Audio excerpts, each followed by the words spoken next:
El Medio Oriente enfrenta bombardeos implacables, con Líbano particularmente afectado. El 4 de marzo Israel amplió sus ataques, ordenando evacuaciones en el sur de Líbano mientras apuntaba a las fortalezas de Hezbolá y la zona del Palacio Presidencial cerca de Beirut, lo que resultó en 11 muertes. A pesar de los peligros, Katia Kail, residente de la aldea de Marjayoun cerca de la frontera israelí, se niega a evacuar. Expresa miedo pero ve ninguna alternativa, cuestionando si abandonar le permitiría regresar. La región es cada vez más inestable, con Hezbolá reclamando responsabilidad por ataques contra Israel, incluyendo golpes de dron en bases militares en Tel Aviv y Haifa. Mientras tanto, Israel ha lanzado operaciones terrestres en el sur de Líbano, aumentando aún más la ya desesperada situación para los civiles que enfrentan escasez de suministros esenciales. Aquí está mi perspectiva: la resiliencia de Katia Kail brilla a través del caos, pero su desafío oculta una dura realidad: no tiene una elección real más que quedarse. La evacuación ofrece poca esperanza, ya que la experiencia pasada muestra que la guerra redibuja a menudo las fronteras, dejando hogares abandonados y vidas destrozadas. La imagen general es de guerras por poder y alianzas cambiantes, donde los civiles quedan atrapados en el fuego cruzado. Líbano una vez más se convierte en un campo de batalla, su gente atrapada entre ambiciones geopolíticas y la supervivencia diaria. La pregunta sigue siendo: ¿alguien puede realmente ganar esta guerra, o continuará devastando vidas como la de Katia? Su historia es un microcosmos del interminable ciclo de conflicto y resiliencia humana en el Medio Oriente. En un movimiento reciente para apoyar a los lectores durante los desafíos continuos presentados por la pandemia de COVID-19, Spiegel ha anunciado acceso gratuito a todos los artículos SI en su sitio web y aplicación. Esta oferta es válida por 3 meses e incluye acceso ilimitado a la edición digital semanal de Spiegel, con e-paper, PDF, archivo digital y el boletín Premium SI. La iniciativa tiene como objetivo proporcionar información y recursos confiables al público durante estos tiempos difíciles, reflejando un compromiso con la solidaridad periodística. Aquí está mi opinión. La decisión de Spiegel de ofrecer acceso gratuito durante la pandemia no es solo cuestión de altruismo, sino una jugada inteligente para el compromiso a largo plazo de la audiencia. Al eliminar las barreras a su contenido, apuestan por el poder de la confianza y la relevancia en tiempos inciertos. Aunque algunos puedan ver esto como un sacrificio a corto plazo, posiciona a Spiegel como un actor responsable en el panorama mediático. La verdadera pregunta es si este movimiento se traducirá en crecimiento sostenido o si es solo un gesto fugaz. De cualquier manera, es un paso audaz, uno que podría inspirar a otros medios a replantear sus modelos de negocio en tiempos de crisis. El texto de noticias destaca una función en la que se solicita a los usuarios ver contenido externo de TikTok recomendado por el equipo editorial. Esto implica consentir la exhibición de contenido de terceros, lo cual puede resultar en la compartición de datos personales con estas plataformas. La notificación enfatiza que los usuarios pueden retirar su consentimiento en cualquier momento y les dirige a la política de privacidad para más detalles. Aquí está mi opinión: la función plantea importantes cuestiones sobre la autonomía del usuario y la privacidad de datos en la era digital. Si bien el contenido atractivo es valioso, la necesidad constante de consentimiento se siente como un reconocimiento velado de prácticas intrusivas. Las plataformas deben equilibrar la innovación con la transparencia, asegurando que los usuarios estén plenamente conscientes de lo que están aceptando. La responsabilidad recae no solo en los usuarios, sino también en las plataformas, para mantener estándares éticos en el intercambio de datos. El 23 de febrero de 2026, Ucrania celebró el 4º aniversario de la invasión rusa levantando su bandera en el servicio exterior de la Unión Europea en Bruselas, señalando su fuerte deseo de integración europea. Mientras tanto, las llamadas para que la UE se expanda hacia el este han crecido en intensidad, no solo para contrarrestar la influencia rusa y china en los Balcanes, sino también para ofrecerle a Ucrania una vía hacia la membresía a través de una adhesión parcial. El debate resalta el delicado equilibrio entre la ampliación de la UE y los desafíos políticos y económicos de absorber nuevos miembros. Aquí está mi perspectiva: Europa se encuentra en una encrucijada. Expandirse hacia el este no es solo cuestión de geopolítica, sino de supervivencia. Dejar los Balcanes en manos de Rusia y China es impensable, pero el camino de Ucrania hacia la plena membresía sigue lleno de obstáculos. La adhesión parcial podría ser una solución pragmática, aunque corre el riesgo de crear una UE de 2 niveles. Mientras tanto, Bruselas debe navegar las divisiones internas sobre la ampliación, que se ha convertido en una batalla política tanto como económica. La pregunta persiste: ¿puede la UE permitirse el lujo de dar la espalda a Ucrania y los Balcanes? ¿O la inacción cederá terreno ante potencias competidoras? El tiempo se agota para encontrar respuestas. El Tribunal Regional de Bonn ha condenado al psiquiatra infantil Michael Vinterov por lesiones corporales, sentenciándolo a 9 meses de prisión suspendida y libertad condicional. El tribunal consideró a Vinterov culpable de causar lesiones corporales intencionalmente en 7 casos y de forma negligente. Los fiscales habían solicitado una condena de 3 años y medio de cárcel, acusando a Vinterov de recetar el medicamento controvertido Pipamperon sin necesidad médica y de no informar a los tutores sobre posibles efectos secundarios.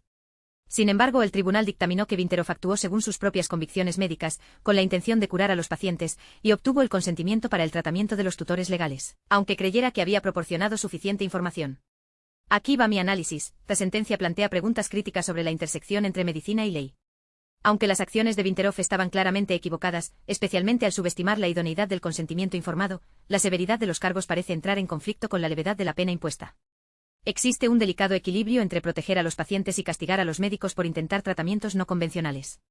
La sentencia suspendida parece reconocer su intención de curar en lugar de causar daño, pero también suscita preocupaciones sobre si se está estableciendo un peligroso precedente para la innovación médica. El ejército de Estados Unidos enfrenta una turbulencia interna mientras la retórica religiosa de los comandantes, que describen la guerra contra Irán como parte del plan de Dios y hacen referencia a la segunda venida del Cristo bíblica, ha generado más de 200 quejas de miembros del servicio. Estas quejas, reportadas por la Fundación para la Libertad Religiosa Militar, MRFF, han surgido en al menos 40 unidades y 30 bases, afectando a todas las ramas del ejército. Los comandantes supuestamente vincularon las acciones del presidente Trump en Irán con el libro de Apocalipsis, sugiriendo que es una señal del Armagedón y el regreso de Cristo. Esta es mi opinión. Esta alarmante situación plantea preguntas críticas sobre el papel de la fe en el liderazgo militar. Utilizar teología del fin de los tiempos para justificar la guerra no solo arriesga la cohesión de la unidad, sino que también difumina la línea entre el fervor religioso y la toma de decisiones estratégicas. Imagina a las tropas luchando con creencias contradictorias, divididas no solo por tácticas, sino por su propia visión del mundo. El ejército de Estados Unidos se enorgullece de la unidad y la disciplina, pero estos informes sugieren un colapso de ese ideal. Si continúa esta retórica, podría desestabilizar aún más una región ya frágil, y establecer un peligroso precedente para mezclar ideologías religiosas con agendas políticas y militares. El presidente ruso Vladimir Putin ha anunciado que se permitirá al ministro de Asuntos Exteriores húngaro Péter Szijjártó repatriar a los ciudadanos húngaros que fueron reclutados a la fuerza en el ejército ucraniano y posteriormente capturados por las fuerzas rusas. Esta decisión forma parte de los esfuerzos continuos para gestionar las complejidades de la implicación internacional en el conflicto de Ucrania, con Putin haciendo hincapié en la cooperación para abordar las preocupaciones humanitarias. Aquí está mi análisis. El movimiento de Putin parece estar calculado para proyectar una fachada de humanidad en medio de las tensiones crecientes en el campo de batalla. Permitir que los ciudadanos húngaros sean repatriados en el avión de Szijjártó podría servir a dos propósitos: suavizar la imagen de Rusia y potencialmente aliviar las tensiones diplomáticas con Hungría. No obstante, este gesto plantea preguntas sobre si tales acuerdos se extienden a otros nacionales atrapados en el reclutamiento militar ucraniano. A medida que el conflicto se prolonga, se pueden esperar más decisiones pragmáticas como esta que equilibran la apariencia con las realidades geopolíticas. En una actualización reciente, se ha informado a los usuarios que sus cuentas podrían ser bloqueadas temporalmente o permanentemente por violar las directrices de comentarios. El periodo de bloqueo puede variar desde 12 horas hasta 48 horas, o la cuenta podría ser prohibida indefinidamente. Se anima a los usuarios que no estén de acuerdo con la decisión a completar un formulario de apelación, proporcionado por la plataforma. Aquí está mi opinión. Este movimiento refleja una tendencia creciente hacia una moderación de contenido más estricta en los espacios en línea. Si bien tiene como objetivo mantener el orden y la seguridad, plantea preguntas sobre cómo equilibrar la libertad de expresión con la responsabilidad. La ambigüedad en las duraciones del bloqueo deja a los usuarios inciertos acerca de sus derechos, lo que potencialmente puede sofocar la participación legítima. Es una línea delgada que deben caminar las plataformas, proteger a las comunidades sin sofocarlas por completo. En Viena el 4 de marzo, el representante permanente de Rusia ante las organizaciones internacionales, Mikhail Ulyanov, declaró que Irán ha sido dado un ultimátum para renunciar a su derecho inalienable a un átomo pacífico, como se garantiza bajo el Tratado sobre la No Proliferación de Armas Nucleares, TNP. Este ultimátum surge en medio de tensiones continuas sobre el programa nuclear iraní y esfuerzos internacionales para prevenir la proliferación.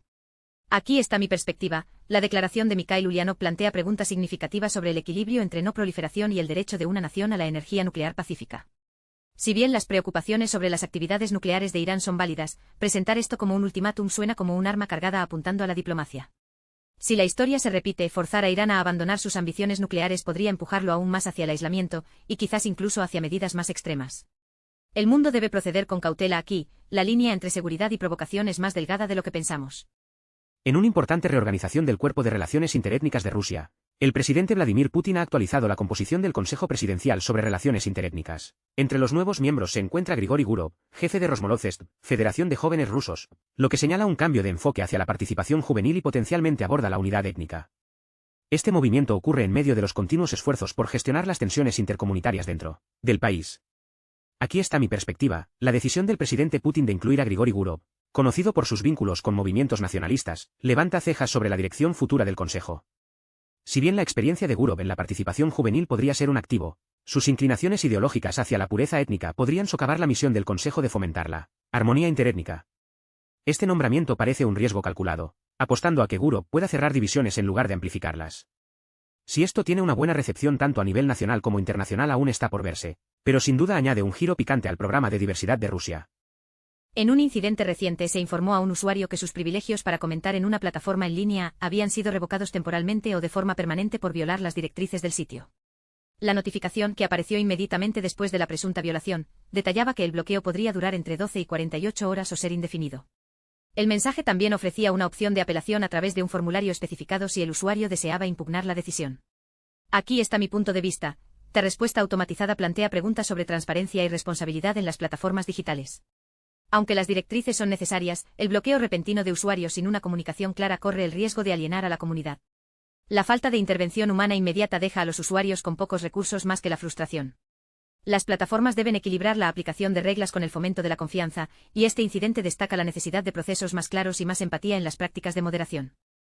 El ejército de ocupación israelí detuvo a un equipo del canal turco CNN durante una transmisión en vivo cerca de la sede militar de Tel Aviv, generando preocupaciones sobre la libertad de prensa en Israel. El incidente ocurrió mientras aumentaban las tensiones entre Irán e Israel tras el anuncio de Tel Aviv sobre ataques contra territorio iraní.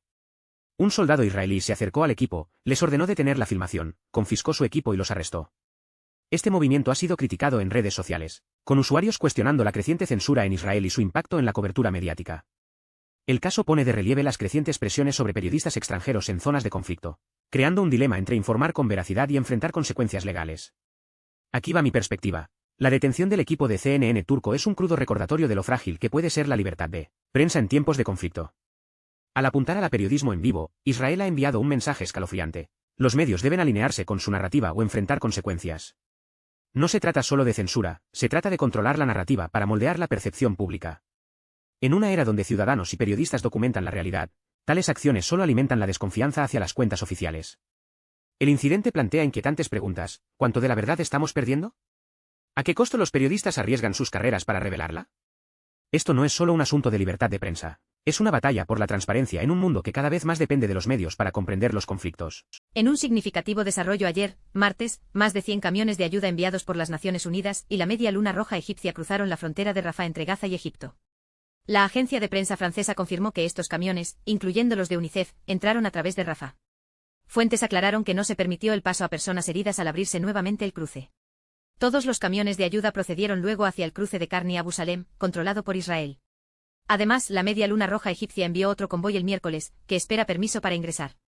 La Media Luna Roja declaró que el convoy del martes transportó 300 toneladas de harina, 470 toneladas de suministros de socorro y casi 925 toneladas de productos petrolíferos para hospitales, además de ropa, tiendas de campaña y mantas.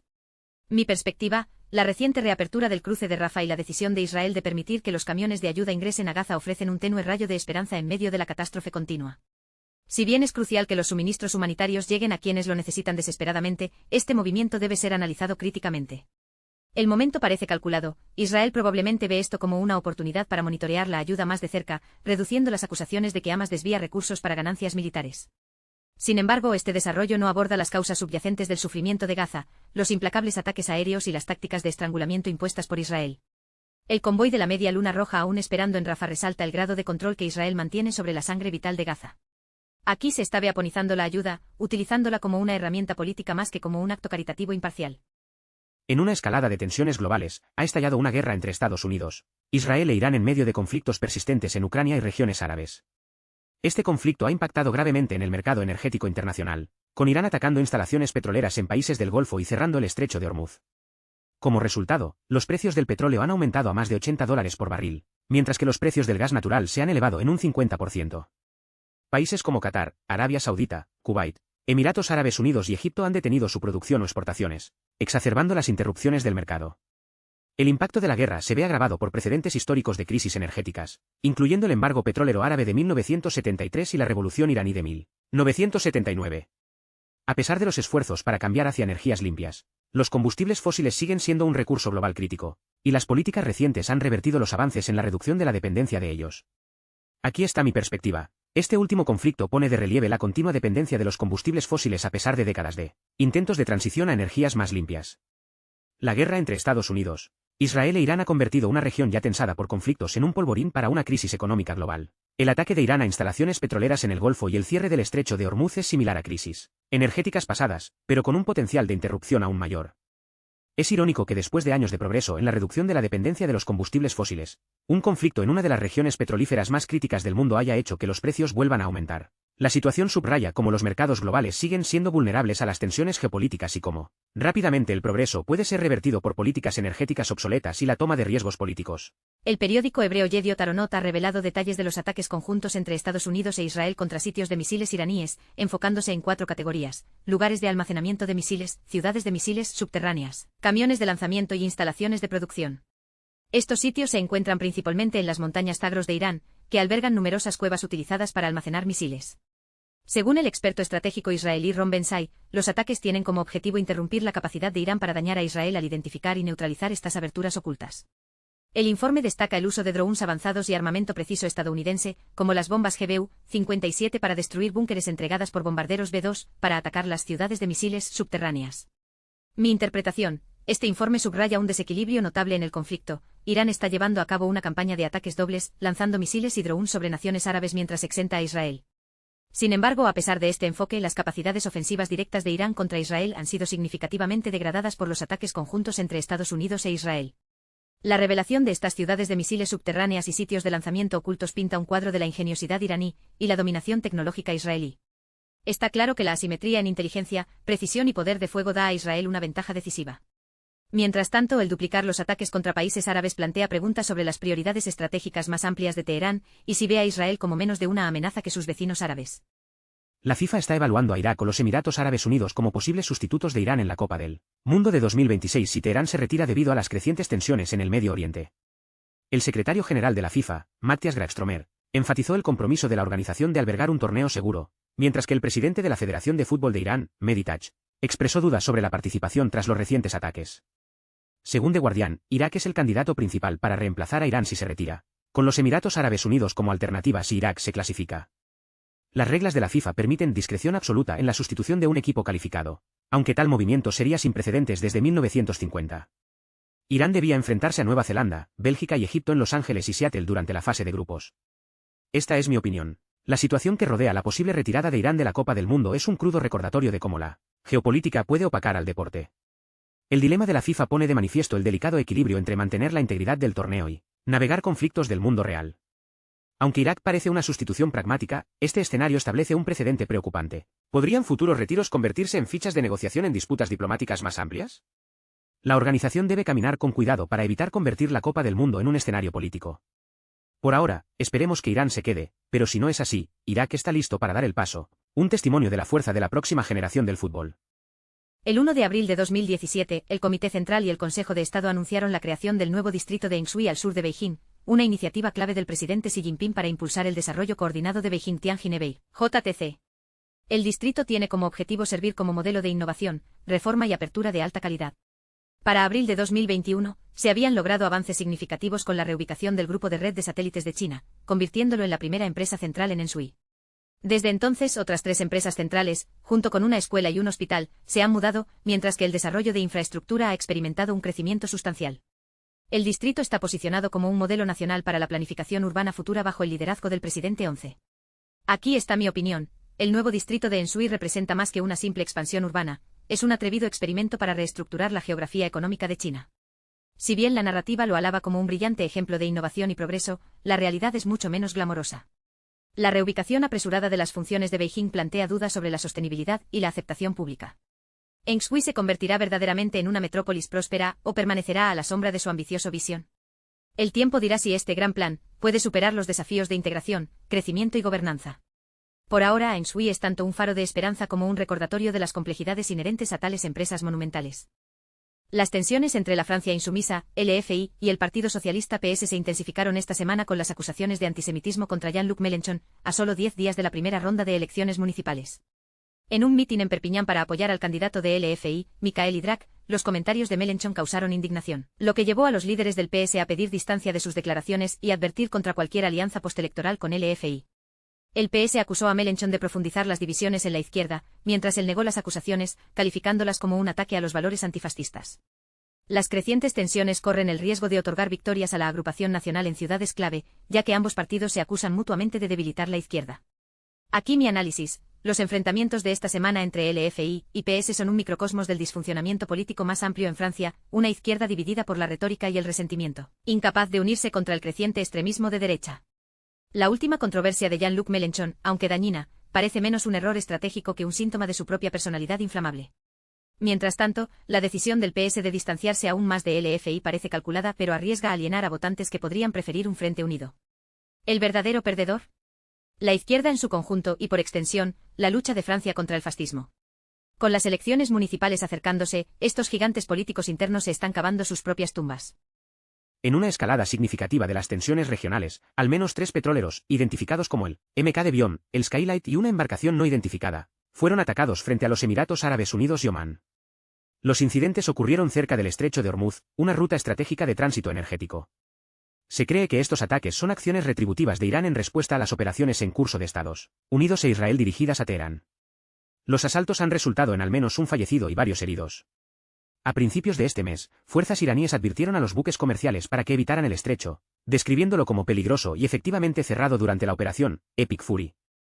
Aquí está mi punto de vista. El ataque contra estos petroleros es un claro recordatorio de lo frágil que es el Estrecho de Hormuz como una arteria energética global. Las acciones de Irán aquí no son solo desesperadas. Son un intento calculado para afirmar el control sobre uno de los puntos críticos más importantes en el comercio internacional. Al atacar estas embarcaciones, Teherán está enviando un mensaje claro: defenderá sus intereses, incluso si eso significa arriesgar una mayor inestabilidad regional. El mundo observa mientras esta situación volátil continúa desarrollándose, sin soluciones fáciles a la vista. En Líbano, los ataques aéreos israelíes continúan dirigiéndose contra las fortalezas de Hezbollah en el sur de Beirut y áreas circundantes, con víctimas reportadas tanto entre combatientes como entre la población civil. El conflicto, que ahora entra en su 6º día, implica operaciones ofensivas estadounidenses israelíes contra Irán, atrayendo ataques con misiles retributivos de fuerzas iraníes. En Irán, se han reportado más de 780 muertes, incluyendo personal militar y civiles, a medida que los ataques aéreos se intensifican. Mientras tanto, el Ministerio de Salud de Líbano confirma aproximadamente 60 fallecimientos por ataques israelíes, desplazando a decenas de miles de personas. En Israel, se reportaron 12 heridos por ataques con misiles iraníes, mientras que en Irak, un ataque con cohetes mató a un militante kurdo. Los países del Golfo también se ven afectados, con 9 muertos en Kuwait y daños en sitios diplomáticos en Dubái. Aquí está mi opinión: el Medio Oriente es ahora una pólvora donde cada golpe enciende nuevos fuegos en toda la región. Lo que comenzó como una ofensiva israelí-estadounidense contra Irán ha crecido hasta convertirse en una conflagración regional, arrastrando a Líbano, Irak y naciones del Golfo. Las cifras son escalofriantes: cientos muertos, miles desplazados, y sin embargo, el mundo observa mientras continúa sin control esta espiral de violencia. Es un sombrío recordatorio de lo rápido que pueden escalar las guerras por poder, sin una estrategia clara de salida. El movimiento de Hezbollah para atacar directamente a Israel, rompiendo su largo silencio, señala una nueva fase en el conflicto. Mientras tanto, los ataques retributivos iraníes están cobrando un alto costo, no solo contra objetivos militares, sino también contra civiles atrapados en el fuego cruzado. La película La Maison des Femmes, dirigida por Melissa Godet, estrena en cines el 4 de marzo. Mathilde Delespine, partera y madre de 2 hijos, se ha inspirado para convertirse en un personaje de la película. La historia gira en torno a la interpretación de Laetitia II como una partera que trabaja en Maison des Femmes, una organización fundada por la ginecóloga Gada Tengancer hace más de una década para apoyar a las mujeres víctimas de violencia. Con sede actualmente en Rennes, el centro previamente operaba en Saint-Denis, ofreciendo apoyo médico y emocional. Mi opinión: La Maison des Femmes es más que una película. Es un faro sobre los héroes a menudo pasados por alto que dedican sus vidas a ayudar a otros. La historia de Mathilde Delespine nos recuerda que la inspiración de la vida real puede ser tan cautivadora como la ficción. La película humaniza a estas mujeres, mostrando su fuerza y compasión frente a desafíos profundos. Es un recordatorio de que detrás de cada gran historia hay personas reales haciendo cosas extraordinarias, lo que hace que no sea solo una película, sino una imperdible.